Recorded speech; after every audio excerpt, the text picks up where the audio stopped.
رسالة لكل اللي بيحبوا نادي الزمالك اللي انا واحد منهم. زيزو ضحك عليك، خدعك، يا اخي كذب عليك. يا عم انا بتفق معاك واغلب الاهلاويه نفسهم بيتفقوا معاك، بس هسألك سؤال بسيط قد كده. هل ده يديك الحق انك تغلط فيه او تخوض في عرضه وفي عرض مراته؟ مش احنا يا صاحبي ولا غيرنا. ما يدكش الحق انك تعمل حاجه زي كده، لانك انت هتيجي يوم القيامه قدام ربنا هيقتص منك، فهتقول له ربنا ايه؟ هتقول له يا رب أصل انا كنت بحب الزمالك. على فكره مش طالع انظر عليك ولا على اي حد، ولا انا الشيخ المثالي اللي ما بيعملش كده. انا ممكن اكون بشتم اكتر منك وانا بتفرج على الماتش من عصبيتي او عدم وعي. ممكن يكون عدم وعي ديني، ممكن يكون عدم وعي اخلاقي مني، ممكن يكون عصبيه. لكن انا بشتم وانا بتكلم مع نفسي، او انا بغلط وده غلط، بس انا بغلط وانا بتكلم قدام نفسي.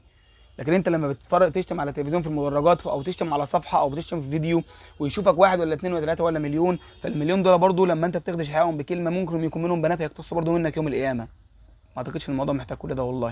في الاول وفي الاخر هي كوره يا صاحبي، فما تشيلش نفسك طاقه فوق طاقتها عشان خاطر كوره. ما تشيلش نفسك ذنوب ممكن تدخلك من جنه لنار عشان خاطر كوره، وفي الاخر هو ما يعرفش ان انت موجود وعايش.